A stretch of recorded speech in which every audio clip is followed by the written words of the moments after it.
세상을 바꾸는 정치수다 팟캐스트 정치 알아야 바꾼다 72회 방송 시작하겠습니다. 72회 방송은 71회 예고해드린 대로 정청래의 키워드 분석을 중심으로 들어가보도록 하겠습니다.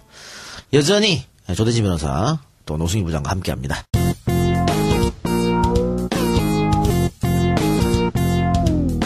정청래 키워드 분석. 정청래 키워드 분석 첫 번째 감옥 스타트 시작하세요. 감옥 가다 영어로 go to prison. 요즘 감옥 가는 게 뉴스에 많이 나오죠. 박근혜는 감옥에 갈 것인가 말 것인가. 네, 그렇습니다. 그거 아까 우리 일부에서 감옥을 예측했잖아요. 가기도 굉장히 어렵습니다. 네. 감옥도 하는 절차가 있습니다. 그래서 감옥 가는 절차와 감옥 생활에 대해서 제가 브리핑을 해드리도록 하겠습니다. 입건이 돼야 됩니다. 입건이 되면 피의자로 수사를 받습니다. 경찰 수사 단계를 거쳐서 경찰 수사 담당관이 검찰에 송치를 합니다. 그래서 불기소냐, 기소냐, 구속이냐, 불구속이냐 의견을 냅니다. 근데 이런 절차를 거치지 않고 검찰에서 바로 수사를 하는 경우도 있죠. 그래서 대체적인 사건은 경찰에서 1단계 수사를 거치고 그다음에 검찰로 넘어가는데 중요 사건 같은 경우는 검찰이 직접 나서죠. 수사를 하고 있을 때 그 수사 대상자를 피의자라고 얘기를 하는데 피의자 신문조사라는 게 있습니다. 지금 이 순간 박근혜 전 대통령이 검찰 수사를 서울중앙지검 1001호에서 받고 있는데 지금 피의자 신문조사입니다. 네, 그걸 받고 있습니다. 신문조사를 받으면 이제 나중에는 본인이 서명 날인을 합니다. 자기가 진술한 거에 대해서. 근데 이 피의자 진술 과정이 박근혜 같은 경우는 오늘 하루 딱 당하지만 일반 피의자는 여러 번 합니다. 굉장히 골치 아픕니다. 제가 이것을 여러 번 받아봤습니다. 받아봤는데 피의자 신문 받는 요령이 있습니다. 검사나 경찰은 똑같은 내용을 반복해서 물어봅니다. 진실이 아니면 어딘가가 팩트가 누수가 됩니다. 그럼 그걸 가지고 낚아채가지고 오전에 한 말과 오후에 한 말이 왜 다르냐 하면서 스스로 불게 만들어요. 이게 이제 그래서 반복해서 질문했을 때 자기가 꾸며서 가면 펑크가 나게 돼 있어요. 그래서 진실말을 말할 때까지 계속 학생운동 할 때는요. 하루 종일 똑같은 내용을 A4 용지 있잖아. 한 2장에다가 한 20번씩 써요. 그러면 틀릴 수 있잖아 이거. 그래서 이건 이제 수사받는 요령입니다. 여러분 피의자로서 수사받을 때 이 부분에 유념해 주시면 되겠습니다. 자, 그리고 또 하나는 뭐냐면 공범관계가 있을 때는 죄수의 딜레마. 동시에 부를 수 있고 따로 시간차로 부를 수 있는데 공범관계면 나랑 공범관계인 저 친구가 뭐라고 불렀지? 궁금하잖아요. 저 친구가 A로 불었을까? B로 불었을까? C로 불었을까? 이거 가지고 고민하기 시작합니다. 이걸 보고 죄수의 딜레마라고 그래요. 이게 하나의 상식적인 수사 기법이죠. 그리고 거기에서 선의의 거짓말도 검찰이나 경찰이 할 수 있어요. 야, 옆방에 있는 애가 다 이렇게 불었어. 이런 방향으로. 그렇게 안 불었어도. 그럼 얘가 이렇게 불었구나 써. 그 옆방에 가서는 얘가 이렇게 불었어. 이게 왔다 갔다 하면서 진실을. 이건 이제 수사 기법이거든요. 이런 과정을 거칩니다. 그러면 불구속 기소를 할 거냐, 구속 기소를 할 거냐. 기소는 뭐냐면 소를 제기하는 거죠. 법원에 재판을 거는 거죠. 검찰에서. 이 기소권이 100% 검찰만 가지고 있어요. 그래서 기소 독점주의라고 그러죠. 이거 보고. 그래서 이거는 쪼개져야 된다. 경찰한테도 좀 줘야 되는 거 아니냐. 그래서 기소 독점주의, 수사권 독립 뭐 이런 거 얘기가 이제 바로 여기서 나오는 거죠. 법원에 기소를 할 수 있는 것은 유일하게 검찰만 할 수 있어요. 근데 이 기소 독점주의가 있는 나라가 흔치가 않아요. 우리가 기소 독점주의를 갖고 있는 검찰의 최대 권력을 갖고 있는 거죠. 이 권한 때문에 그렇습니다. 그래서 이제 검찰 개혁 얘기가 계속 나오고 있는 거 아니에요? 그렇습니다. 근데 한 번도 성공하지 못했어요. 그렇습니다. 그래서 차기 정부들은 반드시 검찰 개혁 성공해야 되는데 방금 얘기한 기소 독점을 깨야 된다. 그렇습니다. 그러면서 공수처 얘기도 나오고 있거든요. 공수처에 대해서 조금 설명해 주세요. 기존 검찰하고 공수처가 생기면은 왜 검찰 권력이 약해지는지. 그러니까 방금 말씀 주신 대로 지금 기소 독점주의 때문에 지금 우리나라 같은 경우는 법원이 관련해 가지고 기소해야겠다라고 예외적인 그 결정을 하지 않는 한 검찰이 뭐 기소를 안 하면 뭐 처벌받을 수 없는 상태거든요. 그렇기 때문에 정치적인 수사가 이루어지기도 하고 정치적으로 수사가 중단되기도 합니다. 그러니까 이런 부분을 막기 위해서 그러면 검찰에 관련된 부분들, 검찰의 고위직이라든지 이런 부분들 정치적으로 장난치는 걸 막기 위해서 이제 공수처가 생겨야 된다고 하는데 관련돼서 어쨌든 검찰을 체크하고 뭐 좀 바라보고 이렇게 좀 케어할 수 있는 조직이 생긴다면 당연히 검찰도 긴장되는 조직으로 될 수밖에 없는 견제받는 권력이 되는 거죠. 그렇죠. 네. 예. 자, 이렇게 해서 기소는 구속 수사의 경우는 최장 20일까지 할 수 있어요. 20일 동안 구속 수사를 한다 그러면 20일 안에 법원에 기소를 해야 돼요. 그러니까 구속 수사를 한다. 예를 들면 국가보안법. 그럼 20일 동안 구속 수사를 해요. 영장을 받아가지고. 근데 증거를 그때 막 확보해야 돼. 근데 못해. 그래서 옛날에 민주화 운동 했던 시대는 증거를 조작하기도 하고 이 과정에서 고문하기도 하고 폭행하기도 하고 왜? 구속을 기소를 해야 되니까. 그래서 20일 동안 외부와의 차단이 된 상태에서 그때 고문도 당하고 구타도 당하고 이렇게 되는 거죠. 저도 그런 과정을 겪었습니다. 그래서 구속 수사를 하게 되면 20일 안에 영장을 이제 치고 그다음에 구속 기소를 하죠. 그러면 이제 구치소로 갑니다. 그게 바로 이제 깜빵 간다 이런 거예요. 자, 서울구치소로 가요. 지금 이제 김기춘, 조윤선, 최순실, 이재용 다 지금 감옥 가 있죠. 자, 서울구치소에 딱 들어가요. 그러면 검신을 합니다. 첫 번째가 검신. 모든 옷을 다 벗어야 돼요. 그래서 문신이 있는지도 보고 병이 있는지도 보고 이렇게 하면 이 과정이 굉장히 수치스럽습니다. 그렇겠네요. 네, 다 벗어야 돼요. 특히 소위 말하는 사회 지도층 인사, 기득권들은 그런 데 가서 옷 다 벗으면 엄청난 수치심에 시달리겠어요. 이거는 예외가 없습니다. 예외가 없습니다. 모든 사람이 다 이런 과정을 거칩니다. 저도 홀딱 벗고 검신을 당했습니다. 제 옆에 유명한 가수도 한 명 있었습니다. 처음에 할 때. 누군지 얘기하지 않겠습니다. 난 알지. 네. 그 과정을 거치면 이제 저 때는 수의를 입었어요. 근데 지금도 이제 수의는 입을 거예요. 네네. 외출할 때만 사복을 입을 건가 이거 하는데 수의를 입습니다. 그리고 교도관이 안내를 합니다. 근데 서울구치소는 어디든 처음 가보는 구조잖아요. 굉장히 두려움이 있습니다. 감옥이라는 게 철창 소리 팍팍 나고 어디로 가는지를 몰라요. 분간을 못해. 나는 근데 서울구치소를 2번이나 갔기 때문에 이쪽으로 가면 몇 동으로 가는구나. 이쪽으로 가면 몇 동으로 가는구나. 그래서 서울구치소는 상중하 이렇게 있습니다. 그 1, 2, 3방이 독방입니다. 그래서 보통 중요한 이렇게 요인들이 가면 보통 독방을 먼저 주는데 저희 같은 경우는 혹시 사고 칠까봐 혼겁방에 며칠간 놓습니다. 심리적 안정을 취하라고. 그리고 원하면 독방으로 보내주는데 지금 이 최순실 국정농단 사건 이걸로 가는 것은 대부분 다 독방에 이렇게 유치합니다. 검신하는 이유는 그러면 어떻게 되는 거죠? 그러니까 처음에 구치소로 잡혀오면 이게 사람들의 심리가 되게 불안합니다. 그렇기 때문에 아직 그 형이 확정되기 전이지만 극단적인 선택을 할 수도 있거든요. 특히 이제 고위층 같은 경우에는 무슨 몸을 위해할 수 있는 흉기를 숨겨온다거나 아니면 약물을 숨겨온다거나 무슨 학문 같은데 그런 부분들도 있었고요. 그러니까 사실상 그렇게 해서 적발되는 경우들도 있기 때문에 이런 부분을 확인하기 위해서 이렇게 되게 체크하는 경우가 더 많은 걸로 알려지고 있습니다. 그럼 항문까지 다. 학문까지 다 봅니다. 그렇습니다. 왜냐하면 숨겨갈 수 있는 곳은 다 봅니다. 네. 뭐라도 갖고 들어가면 안 돼요. 위험한 거라든가 약이라든가. 그리고 실제로 또, 그 신체 상태, 건강 상태 이런 걸 또 체크해야 되거든요. 왜 갑자기 사고 날 수도 있으니까. 그 영화 보면 왜 옷 다 벗기고 왔는데 약 같은 거 푸락 뿌리잖아요. 실제로 그러나요? 그렇지는 않습니다. 그건 안 합니다. 그리고 이제 구치소로 가면, 1, 2, 3방 독방에 주로 가 있을 거예요. 근데 서울구치소를 다시 했다고 소리를 못 들었거든요. 그럼 제가 갔을 때 88년도에 처음으로 서울구치소 이사 갔는데 의왕시로 1.04평입니다. 1.04평이고 그리고 19통이라고 있습니다. 문이 있고요. 그다음에 문 옆에 19통이라고 밥 들어오는 근리밥을 줍니다. 그런 걸 받아서 본인이 먹어야 되는 거예요. 그리고 출입문 문 있죠. 그 뒤쪽에 화장실이 이렇게 있습니다. 화장실이 있는데 혼겁방 4방부터 이제 혼겁방이죠. 15방에 6방까지 있는데 거기는 화장실이 아크릴로 투명 아크릴로 보이게 안에서 보이게 화장실 일 보는 걸. 근데 독방은 그게 안 돼 있습니다. 그래서 그냥 앉아 있어야 돼요. 앉아 있으면 교도관들이 다니면서 봅니다. 그러니까 거기는 따로 이렇게 화장실이 없어요. 그 한쪽으로 물 나오는 데 있고 수돗물이 있고 그다음에 무릎 정도 되는 미닫이 문만 있어요. 그러면 거기서 앉아 있으면 눈도 마주치고. 눈도 마주치고 다니다. 그리고 실제로 이를 보면서 교통카드로 대화도 합니다. 눈도 그래, 지금 잘 지내. 예, 잘 지내고 있어, 이렇게. 그러면 박근혜 전 대통령 같은 경우에는 이제 구치소로 가면 독방으로 갈 거 아니에요. 그렇죠. 근데 박근혜가 그 화장실에 대해서 예민하지 않습니까? 네. 뭐 정상회담 하다가도 화장실 때문에 다시 호텔로 돌아가서 밀폐된 공간이 없습니다. 사진도 못 찍고. 서울시설은.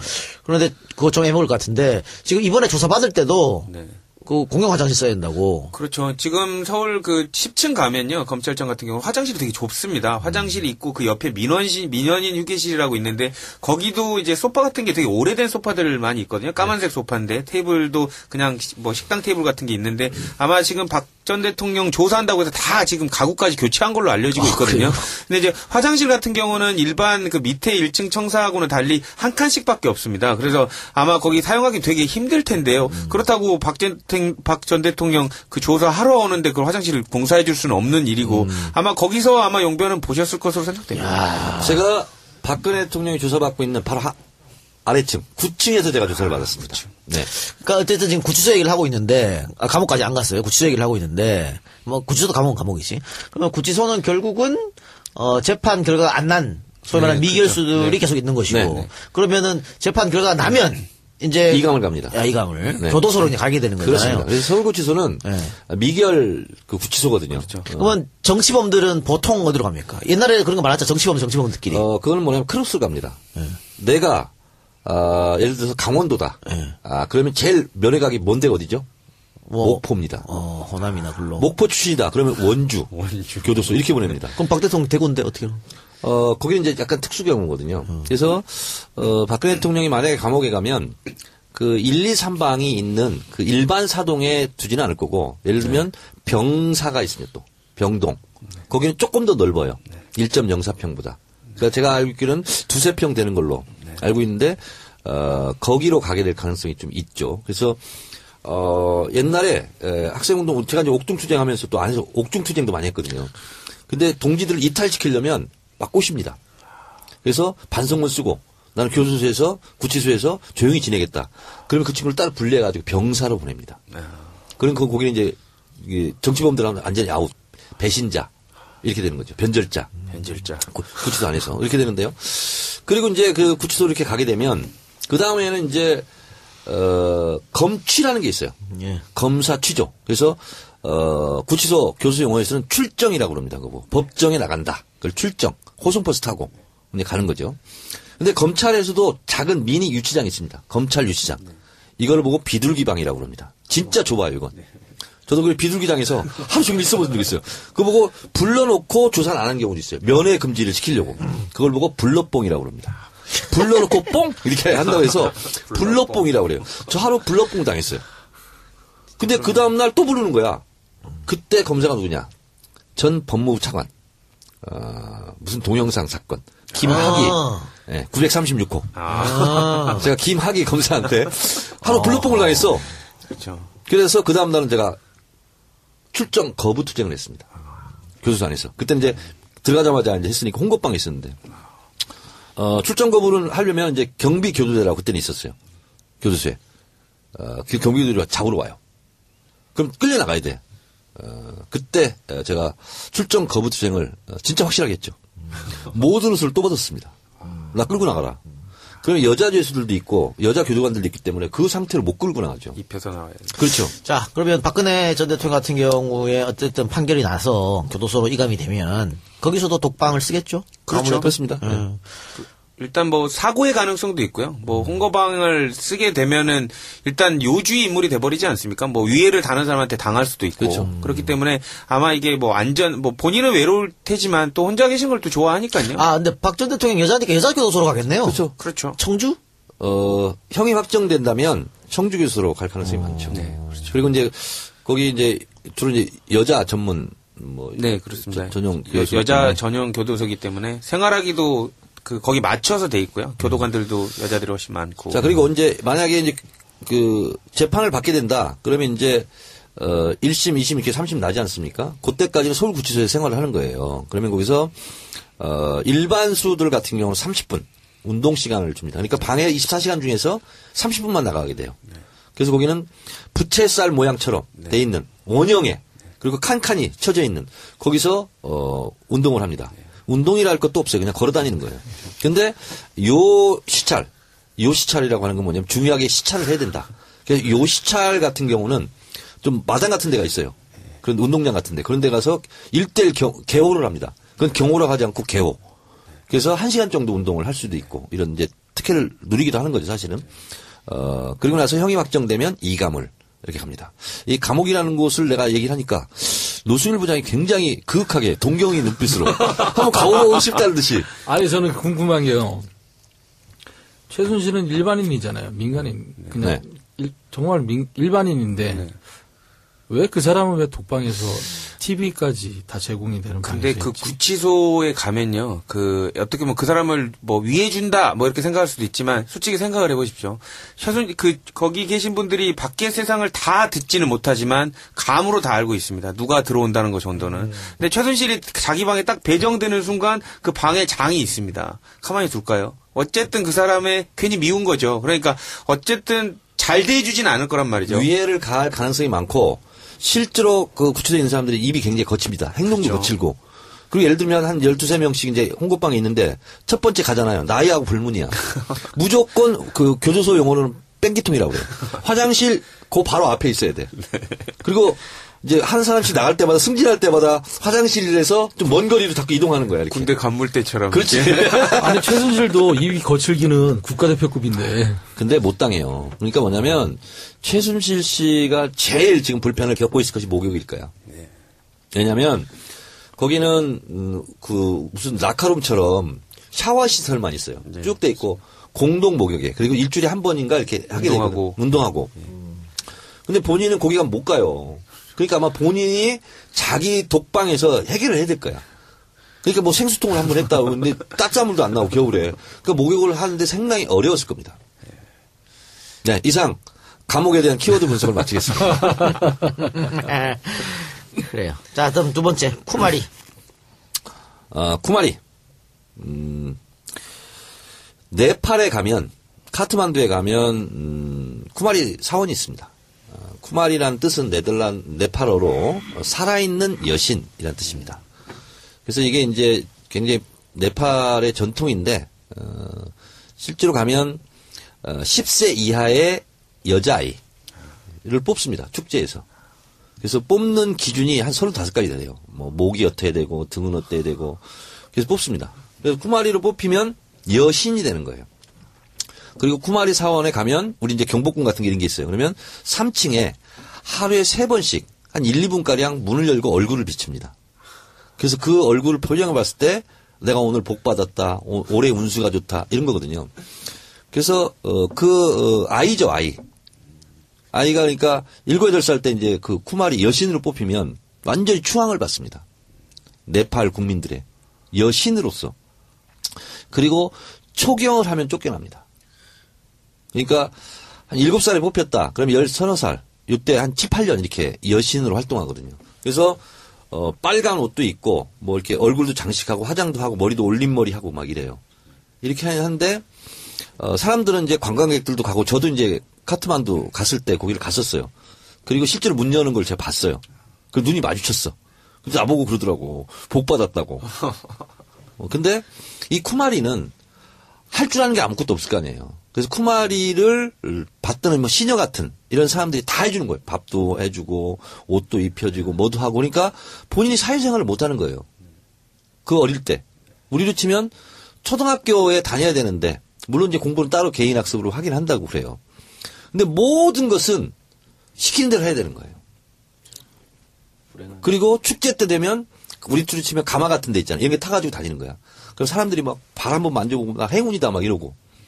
근데 그 쿠마리 여신은 그 아이 자체는 굉장히 이게 불행한 거죠. 그래서 이건 인권 침해다. 이런 논란도 많아요, 실제로. 그래서 한마디로 얘기한다고 꼭두각시예요. 그 당장은 뭐 추앙받고 해서 좋을지 몰라도 그러면 쿠마리 여신에서 이제 해제가 된다. 그러면 그 사람의 인생은 또 뭐가 되냐고.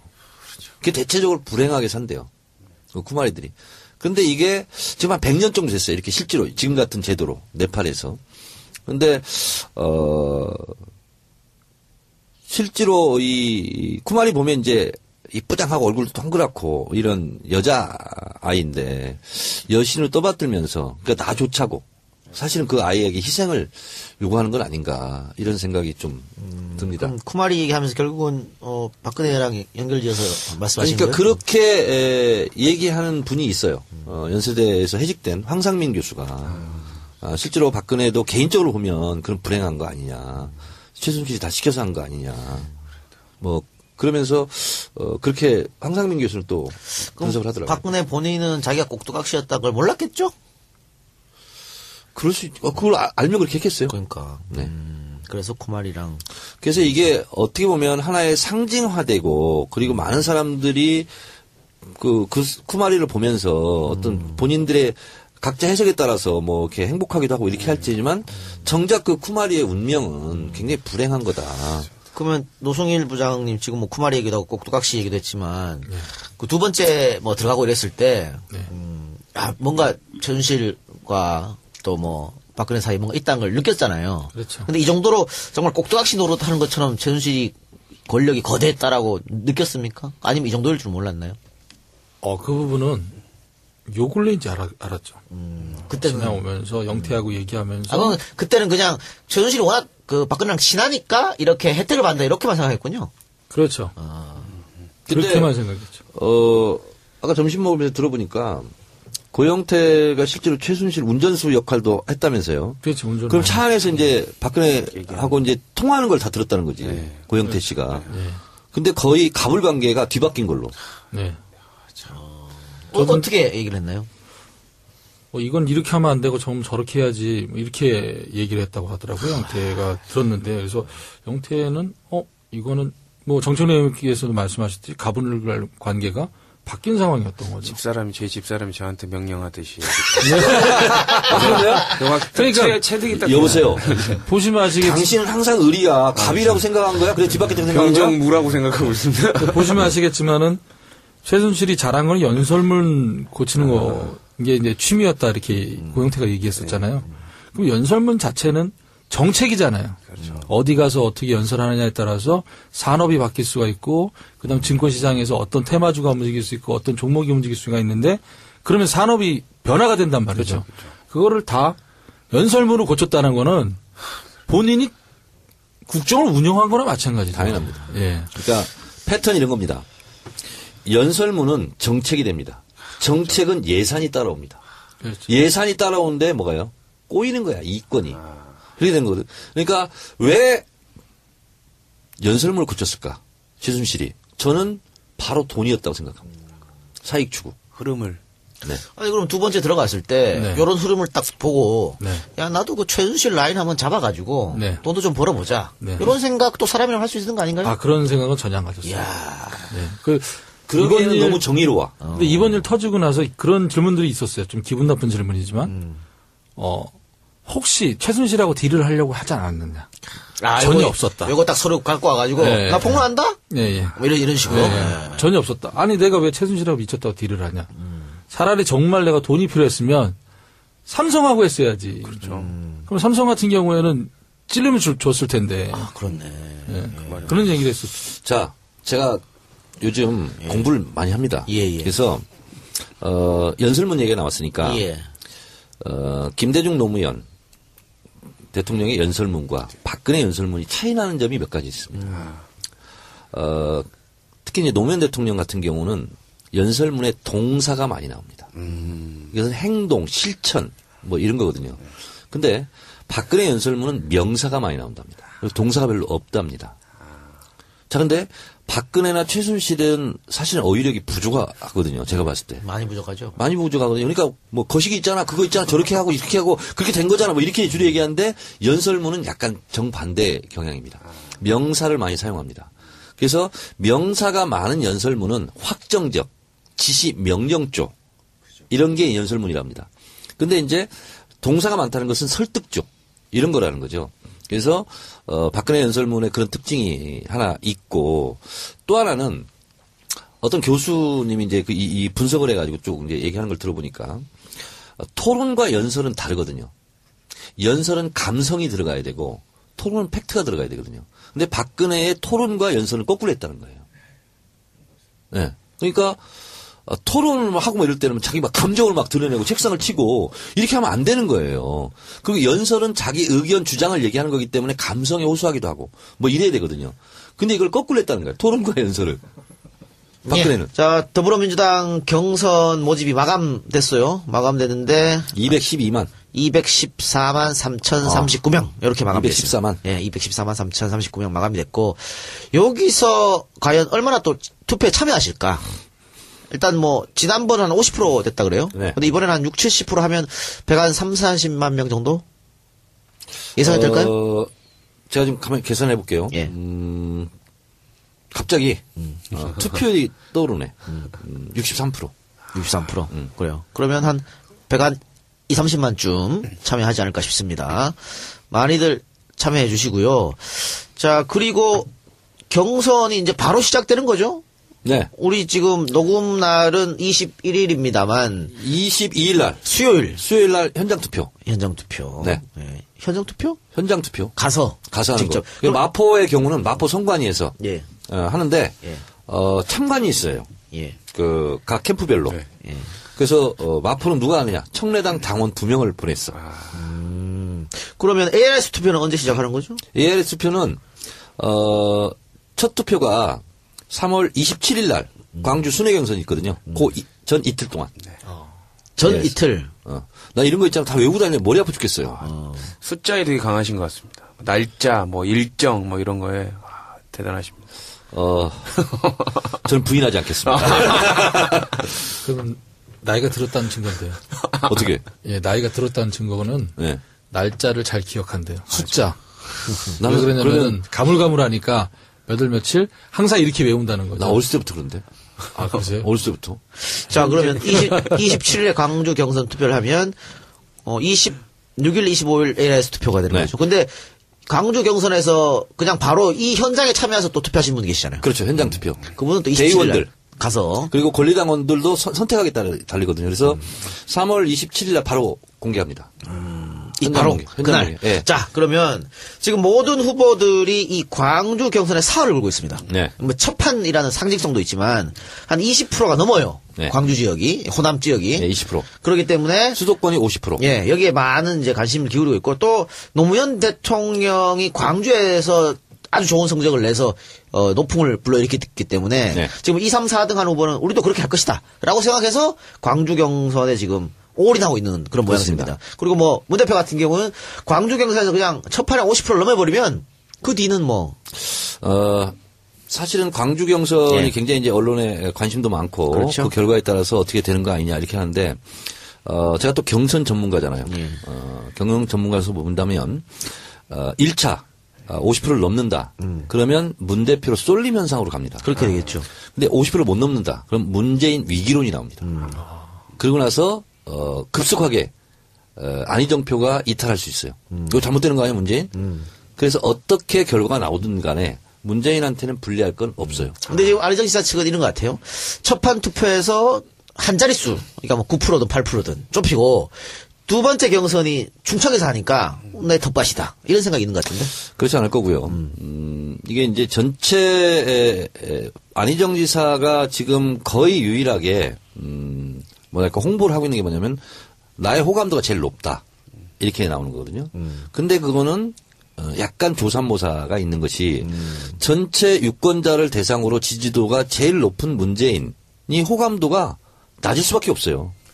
지지가 높으니까 그렇게 되는 거고요. 그리고 문재인보다는 안희정 쪽으로 민주당을 지지하지 않는 쪽이 더 들어있거든요. 그러니까 호감도가 또 높는 거예요. 그래서 그 호감도를 가지고 이것으로 엎을 수 있다 하는 것은 사실은 과학적 근거가 좀 부족한 거다 이런 거고 민주당 지지층에서의 여론조사를 봐야 됩니다. 실제로 경선은 민주당의 어떻게 보면 열렬 지지층이 참여하는 거거든요. 그 여론조사에서는 60%를 항상 넘어왔습니다. 문재인 대표가. 그렇기 때문에 저는 또 200만 명 이렇게 넘게 하는 거기 때문에 이것은 가장 이변이 없는 숫자가 적으면 이변일 가능성이 높은데 숫자가 너무 늘어났기 때문에 오히려 200만이 넘어갔기 때문에 저는 이변의 가능성이 적다. 오히려 적다. 네, 그렇습니다. 그런데 그 만약에 1차 투표, 그러니까 광주 투표에서 문재인 후보가 50%를 넘어가면 그 경선의 역동성이 확 떨어지지 않을까? 참여율이 역시 문재인 되는구나 이런 식으로 해서. 그럴 수 있습니다. 그렇죠? 그럴 네. 가능성도 있고. 어쨌든 2등, 3등 후보는 광주 경선에서 유의미한 성적을 내려고 굉장히 노력하는 것 같아요. 그래서 지금 경선이 너무 혼탁해졌다. 이 얘기 나옵니다. 그러면서 이제 전두환 표창장 논란. 네. 이거는 사실은 우리 네. 종편 전문가 조 변호사께서 종편 전문가. 예. 오히려 보수 패널들이 이게 뭐 문제야라고 했다면서요? 모르겠습니다. 저는 이제 그 보수 패널들하고 같이 이제 방송을 하면 저만 딴소리 한다고 그래서 되게 공격을 많이 받는데 되게 힘듭니다. 네. 방송할 때. 근데 이제 저는 이 부분 갖고 이제 이런 게 논란이 되는 것 자체가 좀 옳지 않다고 봅니다. 왜냐하면 문재인 전 대표께서 관련해가지고 얘기하는 게 그 앞뒤 맥락을 보면 다 알 수 있는 부분이거든요. 만약에 그런 취지로 해서 전두환 전 대통령한테 반란군의 대장이었기 때문에 상장 받은 걸 욕한다면 사실상 일제시대 소학교 다니면서 상장 받은 사람 다 친일파입니까? 말이 안 되는 거거든요. 그러니까 이런 걸 화제 삼는 것 자체도 어떻게 보면 자기한테 반대되는 사람 공격하려는 거여서 화제로 오르는 것 자체가 말이 안 된다고 이렇게 정부에서 말하니까 문캠프 들어갔구나는 말이 나오는구나. 근데 저는 이게 소신입니다. 왜냐하면 이게 공격할 만한 거리가 정치인한테 있으면 그거는 비난을 받는 것도 정치인의 소명이지만 공격할 만한 거리가 아닌데 공격을 하는 건 이게 우리 손혜원 사건이랑 비슷한 거예요. 요 워딩만 탁 따갖고 그렇습니다. 앞뒤 맥락 안 보고. 박근혜 대통령한테 표창장 받은 사람 다 친박이라는 거냐?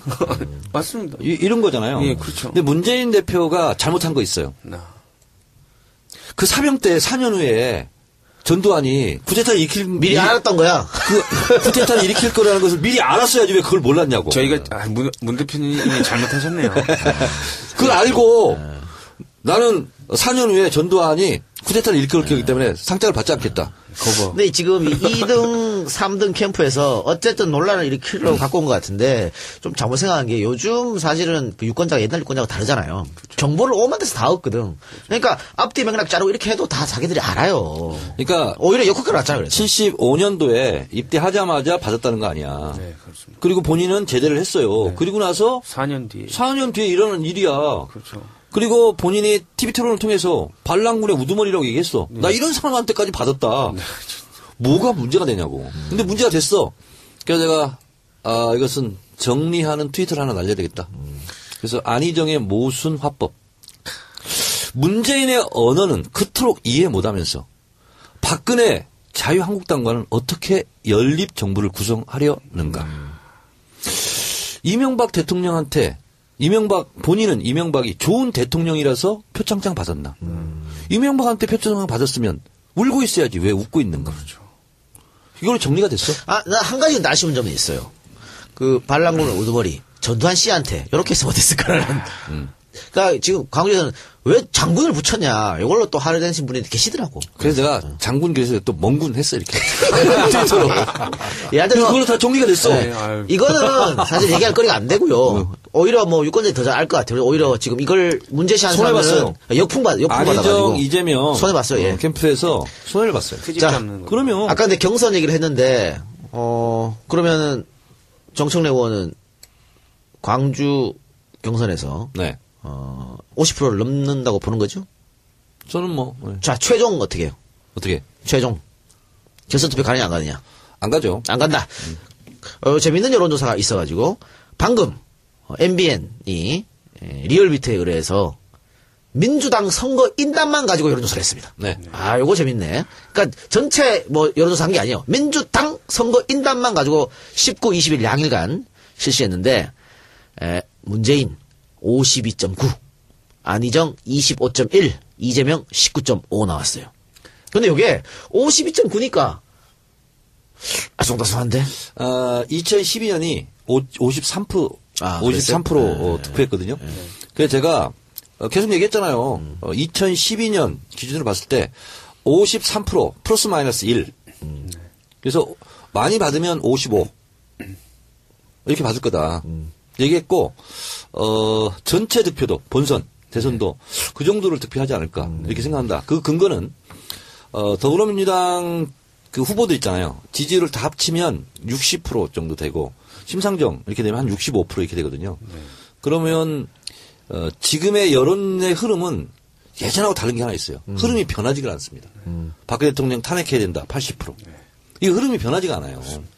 그렇게 봤을 때 실제로 과반 득표로 대선이 끝나지 않을까라는 개인적인 조심스러운 예측을 하긴 하는데 이렇다고 정청래가 이렇게 했다고 해서 방심하면 안 돼. 그렇죠. 저는 그렇게 개인적으로 전망한다고. 전망하는 게 죄는 아니잖아. 그럼요. 근데 있잖아. 이번에 그 전두환 표창 관련해서 제가 그 안희정 후보를 비판했잖아요. 비판했더니 또 막 와가지고 왜 이재명은 비판을 안 하냐고 그래. 그게 나는 대연정 이건 아니다. 모든 이 기주에서 나오기 때문에 이거는 아니기 때문에 제가 그 대연정을 비판하는 건데 분명히 우리 정치 알바에서 얘기했어요. 안지사하고도 친하고 안지사도 나 존중하고 하지만 어쨌든 저는 정치인 노선을 가지고 비판하는 거예요. 그래서 저는 대연정 부분은 제가 제일 비판할 부분이기 때문에 그 부분 가지고 비판을 하는 거다. 이렇게 양해해 주시면 되겠습니다. 그 말씀을 저도 전적으로 동의하는데요. 방송에서 저도 그 얘기를 한 게 있습니다. 물론 사람들끼리 친해져가지고 국민을 위해서 연정하는 거 좋죠. 근데 이제 그거에 대한 이제 전제가 있어야 됩니다. 잘못한 사람이 반성을 안 하는데 같은 팀으로 끌어들이면 그거는 그 게임 자체가 안 되는 거거든요. 반성을 하면 그땐 용서를 해줘야죠. 근데 반성을 안 하고 같이 동등하게 뛰려는 사람은 반성할 때까지는 자기 편으로 들어오면 안 됩니다.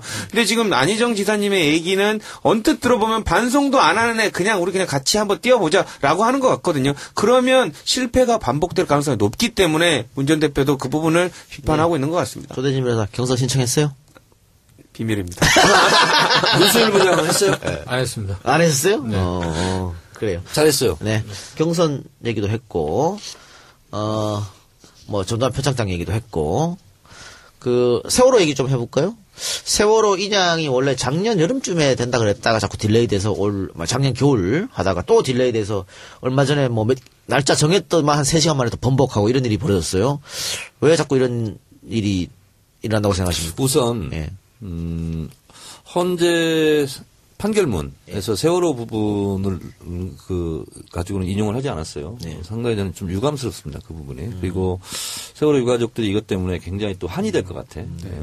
그런데 또 인양 문제를 가지고 유가족들도 상당히 애태우고 있고 뭐 줄이 꼬여서 못하겠다는 등. 그러니까. 뭐 이렇게 되는데 근데 인양으로 결정을 했고 인양을 시도하고 있기 때문에 인양이 되긴 되겠죠. 근데 저는 이런 것 같아요. 말 한마디로 천냥빚을 갚는다고 인양 문제 이런 것도 해수부에서 유가족 그 대책이 있잖아요. 가족 대책이 여기랑 좀 상의해가면서 이분들의 의견을 좀 들어가면서 했으면 좋겠어요. 일방적으로 막 이렇게 통보하지 말고 그러다 해수부 또 탄핵되면 어떡하려고 그래.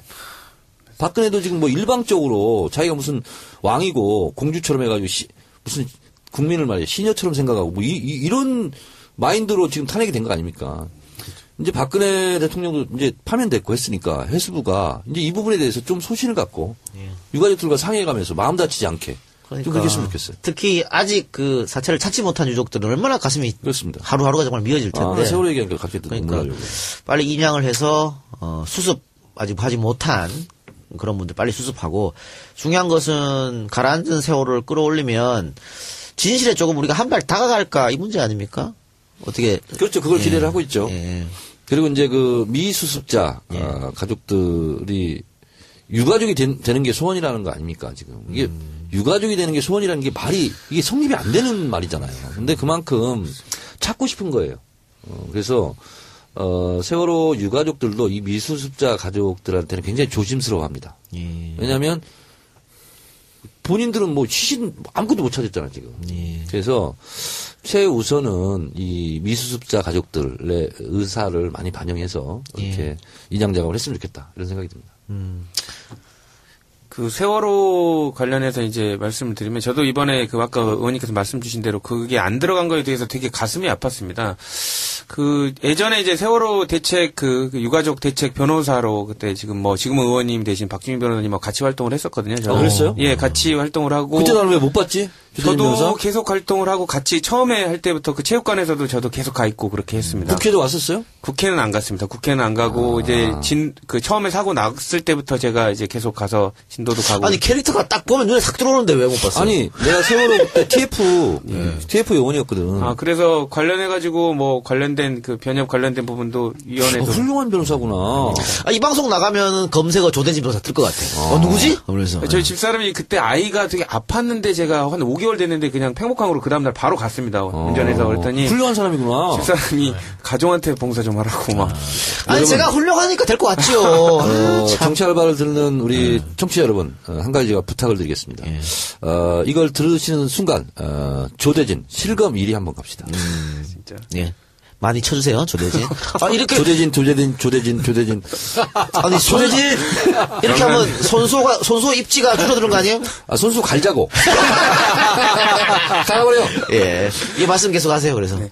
그래서 그러니까 해수부도 그렇고 물론 안 하려고 그렇게 생각은 안 합니다. 근데 저는 그때 제일 인상이 깊었던 게 뭐냐면 그때 뭐 방송사들 인터뷰하고 막 그랬지만 제가 딱 그 이튿날 갔을 때 부모님 다 쓰러져 계셨거든요. 그러니까 자식이 뭐 이렇게 물속에서 못 나온다는 것 자체만으로도 쓰러져 있는데 지금 아까 의원님께서 말씀 주셨지만 아이가 뱃속에서 혹시 있을 수도 있다는 그 마음 얼마나 가슴이 아픈지 그걸 좀 한번 헤아려 주시고 이제라도 떠올려줘야지 진실도 밝혀진다는 마음으로 조금 더 속도를 좀 내줬으면 좋겠습니다. 노 부장님은 그 세월호 유족들이랑 한번 뵌 적 있나요? 저는 그때 당시에 뵌 적은 없었고요. TV로서 보고 안타깝게 생각했다가 뭐 어떤 위로의 말씀도 그렇죠? 못 전해줬어요. 네, 그리고 그 부분은 진짜 뭐 국민의 한 사람으로서 그때 국내에 있었죠. 예, 그때 당시에 2014년 2월 달에 독일에 있었다고 그랬나? 아니요, 2014년 2월 달에 이제 제가 이제 최순실하고 처음 만나고 3월 달에 해고를 당하고 그 다음에 바로 이제 세월호 사건이 일어났죠. 바로 답. 예. 자, 그리고 노 부장님 뭐 여러 매체에서 인터뷰한 것 같은데 이렇게 내부 고발이라면 내부 고발인데 하고 나서 신변에 좀 위협적인 것을 본인이 느꼈다 이렇게 말씀하셨어요. 네, 신변의 위협은 가장 신변의 위협에 많이 느꼈던 거는 독일이었어요, 독일. 오히려 독일에서. 네, 왜? 거기는 제가 살았던 나라가 아니었잖아요. 그러니까 우리나라가 아니니까. 쥐두새도 모르게 죽을 수도 있는 환경이 거기였던 거죠. 그러니까 도망가려도 길도 모르고, 교통편도 모르고. 말도 못하고. 그렇죠. 그 다음에 누가 와서 저를 위하더라도 제가 방어를 못하고, 왜 자칫 방어를 잘못하다가 평생 한국으로 돌아오지 못하는 그렇게 감옥 생활도 할 수 있는 거고, 그때가 가장 어려웠고요. 국내는 외려 편해요. 대한민국이니까. 길도 잘 알고, 말도 잘 통하고, 그러니까는 도망도 잘 갈 수도 있고, 2번 있었죠. 그, 신변위협은. 그러니까 서초동에서 최순실 녹음 관련해가지고 마지막 진술조사를 받았을 때, 그 다음에 서초동에서 만났던 분하고 악수하고, 제가 이제 벙커에 이제 김호준 총수님 만나러 이동을 했는데, 불과 한 40분밖에 안 됐었거든요. 예, 그 자리에서 이제 김호준 총수님이 이제 고기 사준다 그래서 고기를 먹고 있는데, 식당에 들어가는데 그분이 오신 거예요. 깜짝 놀랐고, 또 한 번은 이제 청문회 끝나고, 집으로 이제 돌아가는 와중에, 자꾸 뒤에서 차가 누가 따라오는 것 같아요. 희한하다 그래서, 집에까지는 갈 수 없었어요. 왜냐면은 집에 가면은 이제, 집이 오픈이 되면 가족이 위험해지잖아요. 그러니까 집 가기 전에 공터에다 차를 세웠는데, 그 차량도 옆에 같이 세우더라고요. 섬뜩하지. 네. 그때 12시 반 정도 됐었거든요. 그래서 바로 제가 후진을 했죠. 그 차량도 같이 후진을 하더라고요. 그래서 도망가면서 결국에는 중앙선 넘어서 좌측에 보니까는 골목길이 보이는 거예요. 그래서 중앙선 넘어서 그냥 골목길로 들어가 버렸어요. 이 차량도 똑같이 야, 이거는 확실한 거네, 그러면. 네. 그래서 본인이 싸움 잘하지 못해? 그래서 이제 제가 이제 최대 출신이잖아. 네, 도망가다가 차를 세웠어요. 차를 세우고 내렸어요, 제가. 그 차에 몇 명 탔는지 모르잖아요. 네. 승용차고 승용차고. 그런 위험수가 있네. 그래서 1대4 정도는 뭐. 안 되죠. 네, 안 되죠. 1대1은 가능해요. 1대1은? 1대1은 가능한데, 만약에 제 손에 그 몽둥이 하나 들려 있으면 1대4도 괜찮아요. 근데 그쪽도 들었을 거예요, 아마. 네. 근데 이 배드민턴 선수는 맞네. 이게 엄청 빠르거든요. 그렇지. 이거 몽둥이 하나만 들고 있으면요. 흉기에 흉기. 머리 한 대 정수리 잘못 때리면 그냥 사람 죽어요. 다 스매싱으로 그냥. 스매싱. 그러고 난 다음에 제가 이제 중간에 차를 세웠죠. 네. 잡으려고. 근데 안 오는 거예요. 그런데 그 다음에 이제 경찰차가 2대가 이제 지나가는 거죠. 그래서 거기에서 한 30분 있었어요. 또 쫓아올까봐. 그 다음에 차를 저 밑에다 세워놓고 걸어서 올라갔죠. 그래서 그런 일이 있었고. 네. 요즘은 근데 없겠죠? 대통령도 들어갔고. 요즘에는 외래 이제 제가 잡으려고 그래요. 네. 자, 그럼 정 의원님. 지금 요렇게 미행 아닌 미행이잖아요. 네. 그런데 이게 기관에서 했을까요? 아니면 최순실이가 개인적으로 붙였을까요? 어떻게 보세요? 제가 봤을 때는 어쨌든 이걸로 피해를 보는 사람들이 하지 않았겠어요. 그럼 피해를 보는 사람이 누구예요? 그걸 생각해 보라고. 그렇죠. 그럼 짚히는 게 있을 거 아니야. 네, 그렇죠. 뭐라고 말을 못해도 최대 피해자들이 했을 거라고. 아, 본인은 짚힌 데가 있어요? 예. 이건 이렇게 수사도 이런 거야. 진짜 이게 정확합니다. 제가 저번에 검사 형님한테 물어본 적이 있습니다. 범죄 어떻게 친형이 검사예요? 아닙니다. 이제 저희도 동기들이 검사가 있으니까 그래서 범인을 어떻게 잡아요? 그랬더니 돈 흘러간 쪽이 최종 목적지가 범인일 가능성이 높아 얘기하더라고요. 그러니까 지금 말한 대로 그런 피해를 제일 많이 당할 사람, 그 사람이 아마 제일 사주했을 가능성이 높죠. 그렇죠. 근데 최순실이가 이제 전화했을 때 큰일 났네 할 때 네. 그때는 노부장을 믿었으니까 그렇죠. 큰일 났네 하고 이렇게 처리하라고 한 거잖아요. 그렇죠. 그러면 최순실은 이 사건 터질 때까지 노부장이 이렇게 개인적으로 자료 갖고 있고 이런 거 전혀 몰랐나요? 그렇죠. 크로스 체크를 했는데도 제가 그걸 다 부인했죠. 네. 부인하고 의심은 했었군요. 그렇죠. 최순실이. 본인이 의심이 됐으니까 이제 본인 직원들한테도 시켰고 그다음 정동춘한테도 시켰고 계속 이제 이렇게 크로스 체크가 이제 들어왔어요. 저렇게 미행도 하고 위협을 하는 것은 실제로 노승일 부장을 어떻게 위해를 가한다 이런 목적도 있을 수 있지만 심리적 불안 그리고 가족 왜냐하면 가족이 있으니까 내가 가족 챙겨야지 하면서 자꾸 이렇게 용기가 없어지게 만드는 거지. 심리적 위축 이런 것을 다목적으로 노렸을 가능성이 높죠. 알겠습니다. 우리가 오늘 사실은 조변하고 노부장한테 약속을 8시까지만 한다 그랬는데 지금 30분이 훌쩍 지났어요. 8시 반이 지나가지고 이제 슬슬 마무리할 때 됐는데 조변 밖에서 첫 출연인데. 네. 자, 종편 방송이랑 뭐가 달라요? 어때요? 일단은 하고 싶은 말 다 할 수 하고. 있어서 좋고요. 분위기도 좋고 그리고 적성이 이런 게 더 맞는 것 같습니다. 종편은 하도 사인을 줘가지고 불편한데요. 어쨌든 오늘 불러주셔서 되게 영광입니다. 다음번에도 기회 되면 많이 불러주십시오. 감사합니다. 알겠습니다. 첫인상 어떻습니까? 아니 나하고 잘 맞아요. 지금. 네, 맞아요. 그래서 손수 변호사는 청정시대로 좀 보내면 안 돼요? 청정구역인가? 그리고 노승일 부장도 가끔 이게 재밌잖아요. 그래요. 어때요 오늘 방송? 좀 괜찮습니다. 괜찮아요? 네, 아주 좋습니다. 여기 한번 나오면 계속 짭짤해요. 괜찮아요. 그래서 오늘 이제 우리가 또 판도라를 가서 털고 거기서 또 안 턴 거 있으면 정치 알바에서 털고 그래요. 이렇게 하자고. 자주 나오세요. 감사합니다. 불러주시면. 근데 판도라에서도 반고정으로 할 수도 있어. 좋지 그러면. 그 NBA 거 많이 뺏어 쓰세요. 그리고 조대진 변호사 이제 실검도 이제 올라갈 거고 그럴 것 같은데. 부산에서 회 한 접시 아니면 국밥 드시러 한번 가시죠. 나를 딱 보자마자 위대하고 존경스러운 정치인이다 이런 느낌이 안 들어요? 근데 저 진짜 페북 보시면 아시겠지만 의원님 컷오프 당했을 때 피를 토하면서 제가 링크를 올렸습니다. 그랬어요? 왜냐면 저는 아까 소신대로 했지만 소신이 있는 정치인이 정치를 제대로 못하는 것 자체가 대한민국 정치 문제라고 저는 생각합니다.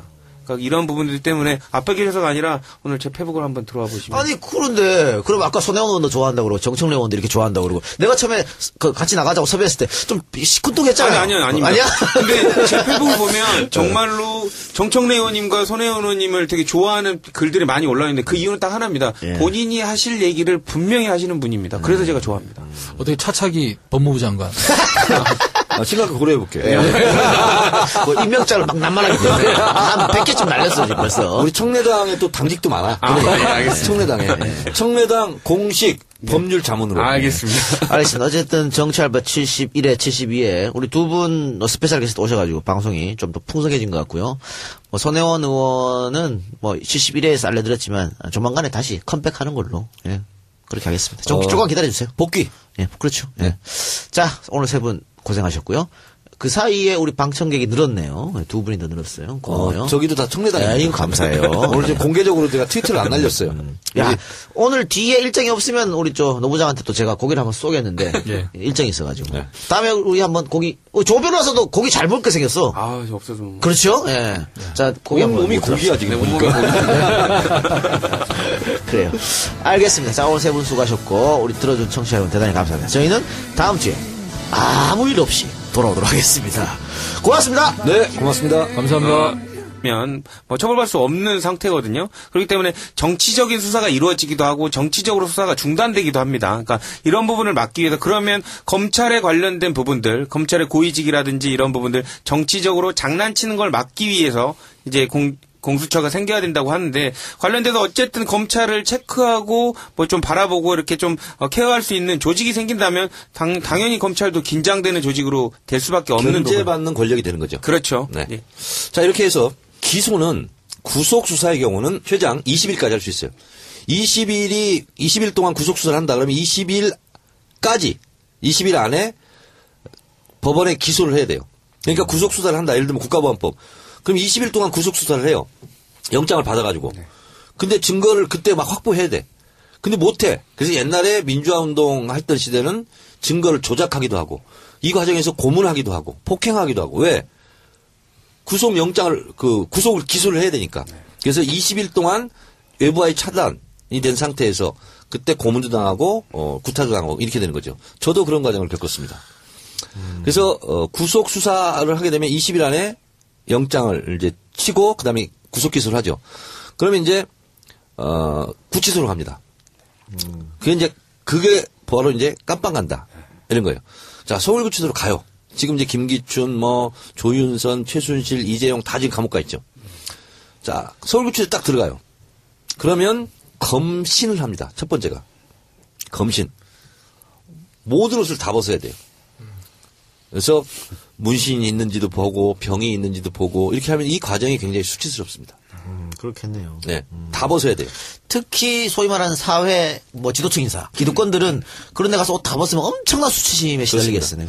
이거는 예외가 없습니다. 예외가 없습니다. 모든 사람이 다 이런 과정을 거칩니다. 저도 홀딱 벗고 검진을 당했습니다. 제 옆에 유명한 가수도 한 명 있었습니다. 처음에 할 때. 누군지 얘기하지 않겠습니다. 난 알지. 네. 그 과정을 거치면 이제 저 때는 수의를 입었어요. 근데 지금도 이제 수의는 입을 거예요. 네네. 외출할 때만 사복을 입을 건가 이거 하는데 수의를 입습니다. 그리고 교도관이 안내를 합니다. 근데 서울구치소는 어디든 처음 가보는 구조잖아요. 굉장히 두려움이 있습니다. 감옥이라는 게 철창 소리 팍팍 나고 어디로 가는지를 몰라요. 분간을 못해. 나는 근데 서울구치소를 2번이나 갔기 때문에 이쪽으로 가면 몇 동으로 가는구나. 이쪽으로 가면 몇 동으로 가는구나. 그래서 서울구치소는 상중하 이렇게 있습니다. 그 1, 2, 3방이 독방입니다. 그래서 보통 중요한 이렇게 요인들이 가면 보통 독방을 먼저 주는데 저희 같은 경우는 혹시 사고 칠까봐 혼겁방에 며칠간 놓습니다. 심리적 안정을 케어하라고. 그리고 원하면 독방으로 보내주는데 지금 이 최순실 국정농단 사건 이걸로 가는 것은 대부분 다 독방에 이렇게 유치합니다. 검신하는 이유는 그러면 어떻게 되는 거죠? 그러니까 처음에 구치소로 잡혀오면 이게 사람들의 심리가 되게 불안합니다. 그렇기 때문에 아직 그 형이 확정되기 전이지만 극단적인 선택을 할 수도 있거든요. 특히 이제 뭐 고위층 같은 경우에는 무슨 몸을 위해할 수 있는 흉기를 숨겨온다거나 아니면 약물을 숨겨온다거나 무슨 학문 같은데 그런 부분들도 있었고요. 그러니까 사실상 그렇게 해서 적발되는 경우들도 있기 때문에 이런 부분을 확인하기 위해서 이렇게 되게 체크하는 경우가 더 많은 걸로 알려지고 있습니다. 그럼 항문까지 다. 학문까지 다 봅니다. 그렇습니다. 왜냐하면 숨겨갈 수 있는 곳은 다 봅니다. 네. 뭐라도 갖고 들어가면 안 돼요. 위험한 거라든가 약이라든가. 그리고 실제로 또, 그 신체 상태, 건강 상태 이런 걸 또 체크해야 되거든요. 왜 갑자기 사고 날 수도 있으니까. 그 영화 보면 왜 옷 다 벗기고 안 돼? 약 같은 거 푸락 뿌리잖아요. 실제로 그러나요? 그렇지는 않습니다. 그건 안 합니다. 그리고 이제 구치소로 가면, 1, 2, 3방 독방에 주로 가 있을 거예요. 근데 서울구치소를 다시 했다고 소리를 못 들었거든요. 그럼 제가 갔을 때 88년도에 처음으로 서울구치소 이사 갔는데 의왕시로 1.04평입니다. 1.04평이고 그리고 19통이라고 있습니다. 문이 있고요. 그다음에 문 옆에 19통이라고 밥 들어오는 글리 밥을 줍니다. 그런 걸 받아서 본인이 먹어야 되는 거예요. 그리고 출입문 문 있죠. 그 뒤쪽에 화장실이 이렇게 있습니다. 화장실이 있는데, 혼겁방, 4방부터 이제 혼겁방이죠. 15방에 6방까지 있는데, 거기는 화장실이 아크릴로, 투명 아크릴로, 보이게. 안에서 보이게, 화장실, 일 보는 걸. 근데 독방은 그게 안 돼 있습니다. 치면 가마 같은 데 있잖아요. 이런 게 타가지고 다니는 거야. 그럼 사람들이 막 발 한번 만져보고, 나 행운이다 막 이러고. 근데 그 쿠마리 여신은 그 아이 자체는 굉장히 이게 불행한 거죠. 그래서 이건 인권 침해다. 이런 논란도 많아요, 실제로. 그래서 한마디로 얘기한다면 꼭두각시예요. 그 당장은 뭐 추앙받고 해서 좋을지 몰라도 그러면 쿠마리 여신에서 이제 해제가 된다. 그러면 그 사람의 인생은 또 뭐가 되냐고. 그게 대체적으로 불행하게 산대요. 그 쿠마리들이. 근데 이게 지금 한 100년 정도 됐어요. 이렇게 실제로 지금 같은 제도로 네팔에서. 근데 실제로 이 쿠마리 보면 이제 이쁘장하고 얼굴도 동그랗고 이런 여자 아이인데 여신을 떠받들면서 그러니까 나조차고 사실은 그 아이에게 희생을 요구하는 건 아닌가 이런 생각이 좀 듭니다. 그럼 쿠마리 얘기하면서 결국은 박근혜랑 연결지어서 말씀하신 그러니까 거예요? 그렇게 얘기하는 분이 있어요. 연세대에서 해직된 황상민 교수가 실제로 박근혜도 개인적으로 보면 그런 불행한 거 아니냐. 최순실이 다 시켜서 한 거 아니냐. 뭐 그러면서 그렇게 황상민 교수는 또 분석을 하더라고요. 박근혜 본인은 자기가 꼭두각시였다 그걸 몰랐겠죠? 그럴 수 있죠. 그걸 알면 그렇게 했겠어요. 그러니까. 네. 그래서 쿠마리랑 그래서 이게 어떻게 보면 하나의 상징화되고 그리고 많은 사람들이 그 쿠마리를 보면서 어떤 본인들의 각자 해석에 따라서 뭐 이렇게 행복하기도 하고 이렇게 할지지만 정작 그 쿠마리의 운명은 굉장히 불행한 거다. 그러면 노성일 부장님 지금 뭐 쿠마리 얘기도 하고 꼭두각시 얘기도 했지만 그 두 번째 뭐 들어가고 이랬을 때 뭔가 최순실과 또 뭐 박근혜 사이 뭔가 있다는 걸 느꼈잖아요. 그렇죠. 근데 이 정도로 정말 꼭두각시 노릇하는 것처럼 최순실이 권력이 거대했다라고 느꼈습니까? 아니면 이 정도일 줄 몰랐나요? 그 부분은 요 근래인지 알았죠. 그때는 지나오면서 영태하고 얘기하면서. 그건 그때는 그냥 최순실이 워낙 그 박근혜랑 친하니까 이렇게 혜택을 받는다 이렇게만 생각했군요. 그렇죠. 근데 그렇게만 생각했죠. 아까 점심 먹으면서 들어보니까 고영태가 실제로 최순실 운전수 역할도 했다면서요. 그렇죠. 운전. 그럼 차 안에서 이제 박근혜하고 이제 통화하는 걸 다 들었다는 거지. 네. 고영태 씨가. 네. 근데 거의 갑을 관계가 뒤바뀐 걸로. 네. 어떻게 얘기를 했나요? 이건 이렇게 하면 안 되고 저렇게 해야지 뭐 이렇게 얘기를 했다고 하더라고요. 영태가 들었는데 그래서 영태는 이거는 뭐 정청래 의원께서도 말씀하셨듯이 가분을 관계가 바뀐 상황이었던 거죠. 집사람이 저희 집사람이 저한테 명령하듯이. 그러니까 체득이 딱 여보세요. 보시면 아시겠지만 당신은 항상 의리야. 갑이라고 생각한 거야? 그래 뒤바뀌었다고 생각한 거야? 병정무라고 생각하고 있습니다. 보시면 아시겠지만은 최순실이 잘한 건 연설문 고치는 거 이게 이제 취미였다 이렇게 고영태가 얘기했었잖아요. 그럼 연설문 자체는 정책이잖아요. 그렇죠. 어디 가서 어떻게 연설하느냐에 따라서 산업이 바뀔 수가 있고 그다음 증권시장에서 어떤 테마주가 움직일 수 있고 어떤 종목이 움직일 수가 있는데 그러면 산업이 변화가 된단 말이죠. 그렇죠. 그거를 다 연설문으로 고쳤다는 거는 본인이 국정을 운영한 거나 마찬가지죠. 당연합니다. 예. 그러니까 패턴 이런 겁니다. 연설문은 정책이 됩니다. 정책은 예산이 따라옵니다. 그렇죠. 예산이 따라오는데 뭐가요? 꼬이는 거야, 이권이. 그렇게 된 거거든. 그러니까 왜 연설문을 고쳤을까? 최순실이. 저는 바로 돈이었다고 생각합니다. 사익 추구. 흐름을. 네. 아니 그럼 두 번째 들어갔을 때 네. 이런 흐름을 딱 보고 네. 야 나도 그 최순실 라인 한번 잡아가지고 네. 돈도 좀 벌어보자. 네. 이런 생각도 사람이랑 할 수 있는 거 아닌가요? 그런 생각은 전혀 안 가졌어요. 이야. 네. 그러기에는 이번 일- 너무 정의로워. 근데 이번 일 터지고 나서 그런 질문들이 있었어요. 좀 기분 나쁜 질문이지만, 혹시 최순실하고 딜을 하려고 하지 않았느냐.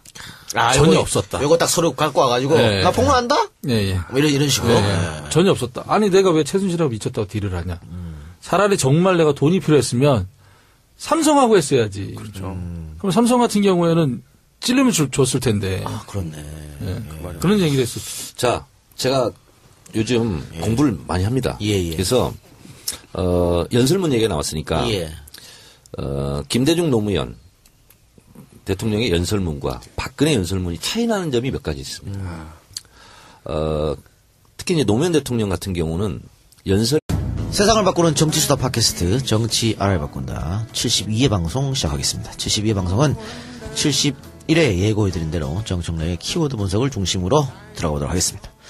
여전히 조대진 변호사 또 노승희 부장과 함께합니다.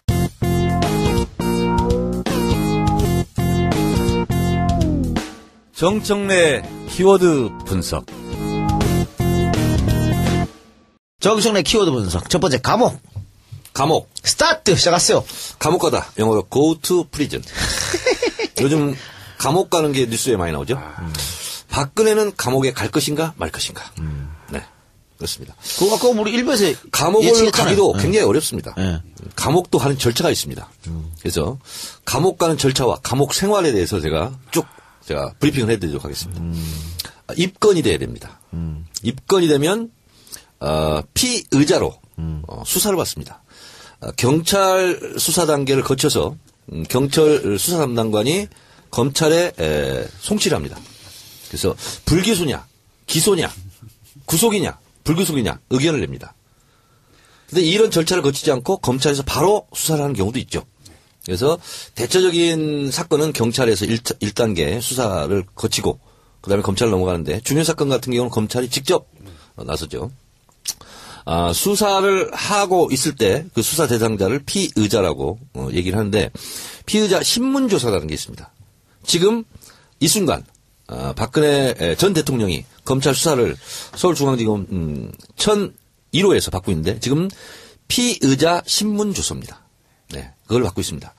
신문조사를 받으면 이제 나중에는 본인이 서명 날인을 합니다. 자기가 진술한 거에 대해서.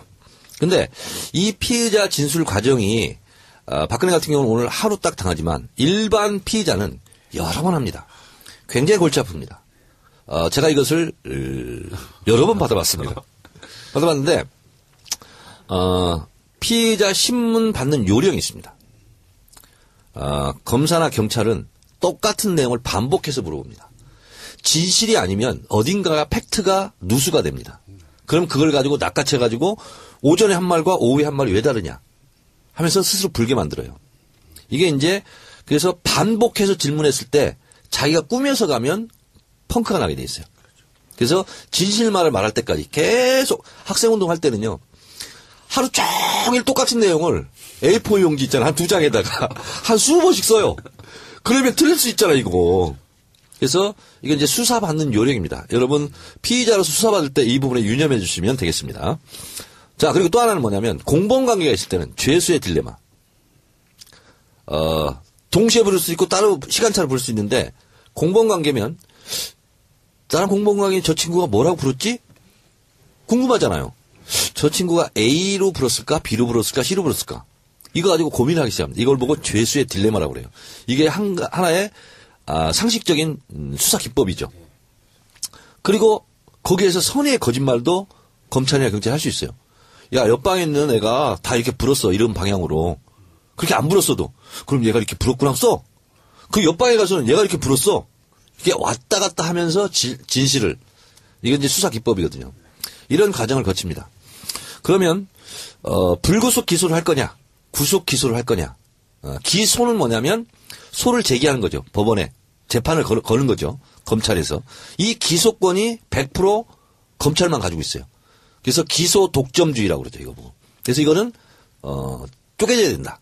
경찰한테도 좀 줘야 되는 거 아니냐. 그래서 기소 독점주의, 수사권 독립 뭐 이런 거 얘기가 이제 바로 여기서 나오는 거죠. 법원에 기소를 할 수 있는 것은 유일하게 검찰만 할 수 있어요. 근데 이 기소 독점주의가 있는 나라가 흔치가 않아요. 우리가 기소 독점주의를 갖고 있는 검찰의 최대 권력을 갖고 있는 거죠. 이 권한 때문에 그렇습니다. 그래서 이제 검찰 개혁 얘기가 계속 나오고 있는 거 아니에요? 그렇습니다. 근데 한 번도 성공하지 못했어요. 그렇습니다. 그래서 차기 정부들은 반드시 검찰 개혁 성공해야 되는데 방금 얘기한 기소 독점을 깨야 된다. 그렇습니다. 그러면서 공수처 얘기도 나오고 있거든요. 공수처에 대해서 조금 설명해 주세요. 기존 검찰하고 공수처가 생기면은 왜 검찰 권력이 약해지는지. 그러니까 방금 말씀 주신 대로 지금 기소 독점주의 때문에 지금 우리나라 같은 경우는 법원이 관련해 가지고 기소해야겠다라고 예외적인 그 결정을 하지 않는 한 검찰이 뭐 기소를 안 하면 그래서 그냥 앉아 있어야 돼요. 앉아 있으면 교도관들이 다니면서 봅니다. 그러니까 거기는 따로 이렇게 화장실이 없어요. 그러니까 한쪽으로 물 나오는 데 있고 수돗물이 있고 그다음에 무릎 정도 되는 미닫이 문만 있어요.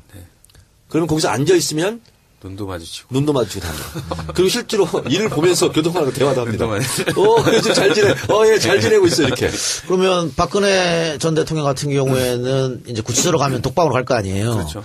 근데 박근혜가 그 화장실에 대해서 예민하지 않습니까? 네. 뭐 정상회담 하다가도 화장실 때문에 다시 호텔로 돌아가서 밀폐된 공간이 없습니다. 사진도 못 찍고. 서울구치소는.